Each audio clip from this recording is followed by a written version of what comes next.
अस्सलाम वालेकुम नाजरीन, मैं हूं आपका मेज़बान अली उस्मान वट्टू और आप देख रहे हैं PSP KG न्यूज़। नाजरीन, कुछ मजीद खबरों और अपडेट्स के साथ आपकी खिदमत में हाजिर हुआ हूं। बात करेंगे ईरान और इसराइल के मामले पर, क्योंकि अमेरिका ने जब हमला किया तो उसके बाद जो सूरत हाल है वहाँ पर काफ़ी चेंज हो गई है। अब जो ईरान है वो भी कह रहा है कि हमारी तरफ से एक बड़ा सरप्राइज़ दिया जाएगा, और ख़ास तौर पर अब तक की जो सूरत हाल है वो क्या है उस हवाले से आपको बताऊंगा। और क्योंकि आपको पता है कि ईरान के जो वज़ीर ख़ारजा हैं वो रशिया भी गए हुए हैं दौरे पर, वहाँ से क्या डेवलपमेंट्स हैं उन पर भी बात करेंगे। और फिर जो कौमी सलामती कमेटी का इजलास है आज पाकिस्तान में, वो भी तलब किया गया, तो उसमें भी अहम फैसले होंगे, उस हवाले से भी आपको बताऊंगा। और फिर आज KPK का बजट मंजूर होना था, जो वहाँ की सूरत हाल है वो भी काफ़ी ख़राब होती हुई नज़र आ रही है। और अगर ये बजट मंजूर नहीं होता तो KPK की जो गवर्नमेंट है वो PTI के हाथ से निकल जाएगी। हो सकता है कि वफाकी हुकूमत उसको टेक ओवर कर ले, तो उस हवाले से PTI ने कुछ इकदाम किए, लेकिन उन पर भी अब वर्कर्स बहुत ज़्यादा सवालात कर रहे हैं, तो उस पर हम लोग बात करेंगे। और फिर जो KPK की ऑडिट रिपोर्ट है वो भी आ चुकी है, जिस तरह पंजाब की पहले आई थी, KPK की भी जो ऑडिट रिपोर्ट है वो आ चुकी है, तो उस हवाले से बात करेंगे। और साथ ही साथ लाहौर हाई कोर्ट में आज खान साहब के जो 8 केसेस हैं 9 मई के, उन पर ज़मानत की समाअत थी, तो उसकी अपडेट्स भी आपके सामने रखूंगा, तो इस व्लॉग को आखिर तक आपने ज़रूर देखना है। और व्लॉग का आगाज़ भी हम लोग कह लें कि लाहौर हाई कोर्ट से ही करते हैं। आज खान साहब के 8 केसेस की लाहौर हाई कोर्ट में समाअत थी, जो 9 मई की हैं, उनमें ज़मानत की, तो कह लें कि पहले तो फैसला महफूज किया गया और बताया गया कि यह फैसला 3 बजे सुनाया जाएगा। सलमान सफदर साहब इस पर अपने पहले दलाइल मुकम्मल कर चुके थे। आज सरकारी वकला ने अपने दलाइल दिए जब, तो उसके बाद ये फैसला महफूज किया गया था। अब जब 3 बजे, तो उसके बाद फिर कहा गया जी कि 4 बजे सुनाया जाएगा, 4 से बाद 5 पर गई, और बिल आखिर जो वहाँ पर PTI के कारकुनान थे और वकला थे उनको बताया गया जी कि ये फैसला महफूज कर लिया गया है और अब ये कल सुनाया जाएगा। अब कह लें कि 2 रुकनी बेंच था, जस्टिस शहबाज रिजवी और जस्टिस तारिक महमूद पर मुश्तमिल, ये कह लें कि जो 2 रुकनी बेंच ने दलाइल के बाद इस पर फैसला महफूज किया है। अब बताया जा रहा है कि ये फैसला कल सुनाया जाएगा। अब अगर ये कल खान साहब की कह लें कि ये जो 8 मई के केसेस है, एक तो कह लें कि ये 6 महीने से तकरीबन चल रहे हैं केसेस, इनमें कह लें कि तारीख ही इतनी लेट दी जाती थी कि बहुत ज़्यादा डिले किया गया। अब 6 महीने के बाद आज इसमें फ़ैसला महफूज किया गया। इसमें एक और है एजाज चौधरी साहब या मियाँ महमूद रशीद, तो उनके भी केस पहले साथ ही चल रहा था, क्योंकि 9 मई के जो जितने भी केसेस थे तो कहा गया कि उनकी ज़मानत का केस भी साथ ही सुना जाएगा, तो इसमें बहुत ज़्यादा डिले हो रही थी। तो जो मियाँ महमूद रशीद के वकील हैं उन्होंने आज उनकी ज़मानत कह लें कि जो दरख्वास्त दी हुई थी वो वापस ले ली, इस बिना पर कि खान साहब का जो फैसला है वो अलग से ही सुनाया जाए, क्योंकि उसमें एक तख़ीर भी की जा रही थी, तो इसीलिए उन्होंने वापस ली। अब खान साहब का फैसला देखना है, ये कल सुनाया जाएगा। और अगर इसमें देखें कि एक तो इसको बहुत ज़्यादा डिले किया गया, और ज़मानत अगर इसमें ले भी ली जाती है, चले हम ये सपोज़ कर लें कि ज़मानत शायद कल ले ली जाए फैसले में, तो उसके बाद खान साहब क्या रिहा हो पाएंगे, तो वो तो बहुत मुश्किल है। क्योंकि खान साहब पर आप देखें ना कि अल-कादर में उनको जो सज़ा दी गई है उसमें वो जेल में, तो अल-कादर में जब तक लाहौर हाई कोर्ट से फैसला नहीं आता, क्योंकि वहाँ पर भी उन्होंने ज़मानत की दरख्वास्त दायर कर रखी है, अब उस पर तो बाकायदा कुछ तरह से समाअत भी नहीं हुई।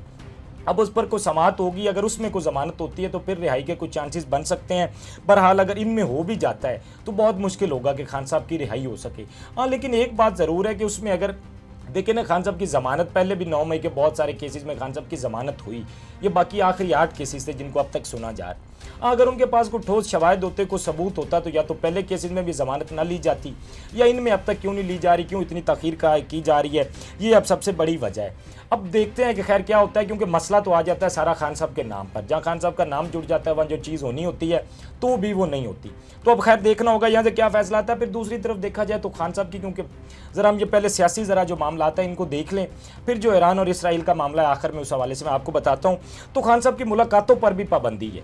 अब जब खान साहब की मुलाकातों पर पाबंदी, और मुलाकातों पर पाबंदी आपको पता है कि पिछले कुछ अरसे से जो बजट का मामला है वो अटका हुआ था। पहले कहा जा रहा था जी कि वो पेश ना किया जाए खान साहब की जानिब से, लेकिन जब पेश कर दिया गया तो खान साहब ने कहा जी कि मेरे साथ मुशावरत किए बगैर इसको मंजूर ना किया जाए।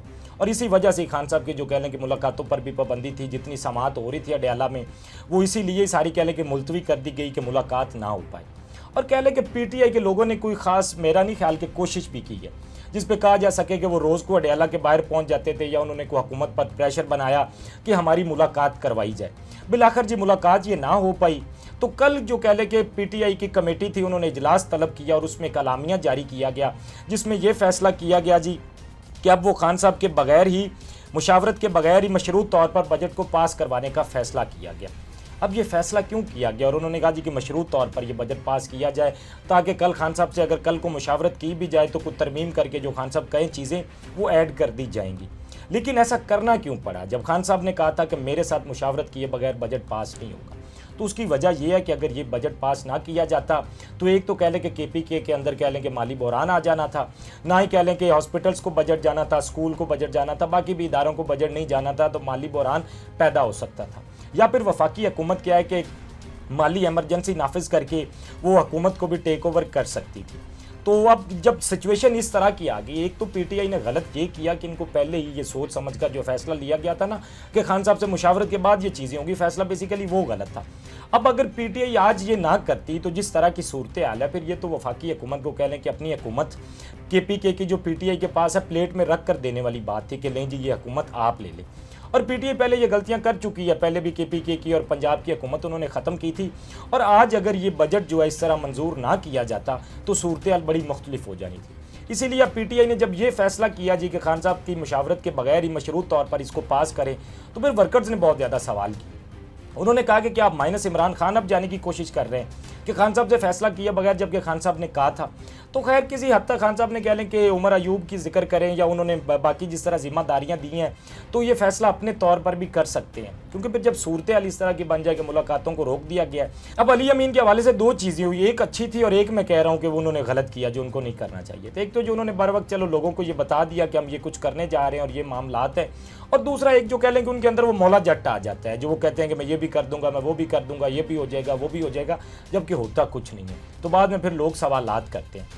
तो अली अमीन की जानिब से इस हवाले से अब कह लें कि अलीमा खान ने भी एक ट्वीट किया, और अलीमा खान ने कहा जी कि केपीके से कुछ मिनिस्टर्स का उन्होंने नाम लिया और कुछ कह लें कि पार्टी कायदीन, उन्होंने कहा जी कि वो अडयाला के बाहर आ रहे हैं और वहाँ पर आकर वो एहतजाज करेंगे।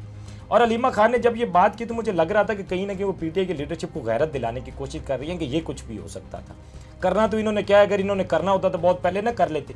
मतलब इन्होंने तो मुलाकात की कोशिश भी नहीं की, जाके अडयाला के बाहर बैठ जाते, कोई कोशिश करते, पता चलता कि कुछ ना कुछ वो कर रहे हैं। मुलाकात करवाई जाती ना करवाई जाती वो बात की बात ही, कम से कम जो आज पार्टी वर्कर्स जो सवाल कर रहे हैं वो तो ना करते, उनको पता होता कि इन्होंने अपनी कोशिश की है। और क्या इनको लगता है कि कोई हुकूमत इनको कोई खुद पिक एंड ड्रॉप देगी कि आए आप इमरान खान से मुलाकात कर लें, और कोई इतना आसान होगा कि ये बैठे बातें कर रहे हैं। बहरहाल एक चीज़ ज़रूर है कि अगर आज ये बजट पास ना किया जाता तो हुकूमत केपीके को ख़तरा था, तो इसीलिए अब उन्होंने कोशिश की कि इसको मशरूत तौर पर पास किया जाए, और कुछ इस तरह की सूरत हाल बन रही है। तो खैर कहीं ना कहीं कह लें कि ये वो माइनस इमरान खान की तो जो बातें की जा रही हैं अपनी जगह पर वो भी ठीक है, लेकिन फैसला जिस तरह मैंने आपको बताया कि पहला गलत था। पहला ये फैसला सोच समझ कर करना चाहिए था जो इन्होंने कहा कि खान साहब से मुशावरत के बाद, और फिर इन्होंने कोशिश भी नहीं की। अच्छा जी, अब हम लोग बात करते हैं जो केपीके का ऑडिट रिपोर्ट आई है, जिसके हवाले से मैं आपको बता रहा था, और उसमें अब बताया जा रहा है कि 147 अरब रुपए के ठेकों और अदायगियों में बेज़ाब्तियाँ सामने आई हैं और कुछ खुर्द-बुर्द किया गया, पेमेंट आगे पीछे जो की गई है वो ऑडिट रिपोर्ट केपीके की आ चुकी है, पहले पंजाब की भी आई थी। अब इसमें एक चीज़ मैं आपको बताता चलूँ, ये जो रिपोर्ट है वो जुलाई 2023 से 2024 तक है। अब इसमें अगर ज़्यादा टाइम तो देखा जाए तो वो निगरान सेटअप का है, अगर हुकूमत का देखा जाए तो वो सिर्फ 3 से 4 महीने बन रहे, और पंजाब की सूरत हाल भी यही थी। लेकिन सवाल ये है कि अगर जो निगरान सेटअप था या केपीके में पीटीआई की गवर्नमेंट थी, सवाल ये नहीं है, सवाल ये है कि जो 147 रुपए की ये ठेकों के अंदर बेज़ाब्तियाँ की गई हैं अदायगियों में, ये क्यों हुई हैं, और इन पर जो है वो ज़ाहिरी बात है जो ये करने वाले हैं उनको कैफरे किरदार तक पहुँचना चाहिए। और ये खैर ऑडिट रिपोर्ट थी जिसके जो फैक्ट्स हैं मैंने कहा कम से कम आपके सामने रखे जाएं और आपको ये बताया जाए कि हुकूमत के सिर्फ इसमें 3 से 4 महीने हैं, और ये 23 से 24 तक की ऑडिट रिपोर्ट है, 25 की अगले साल आएगी। खैर जी, इसमें थोड़ा सा मैं आपको एक और भी बताता चलूँ, जो बड़ी डेवलपमेंट हुई है वो पीपी ने कह लें कि जो वफाकी बजट है उसमें वोट देने का फैसला किया है, और पहले कह लें कि वो तनकीद करके सारी चीज़ें पीपी करके आखिरकार वो अपने फैसले पर पहुँच गई है, जिसका मैंने आपको कहा था कि आखिर में जाके ये वोट करेंगे क्योंकि इनके पास कोई और ऑप्शन नहीं है। तो आज ये बिलावल साहब ने कहा है कि जो पीपी है वो बजट के अंदर वोट करने जा रही है। अब ये तो थी खैर कह लें कि पाकिस्तान की कुछ सियासी सूरत हाल। अब हम लोग बात करते हैं ईरान और इसराइल के मामले पर।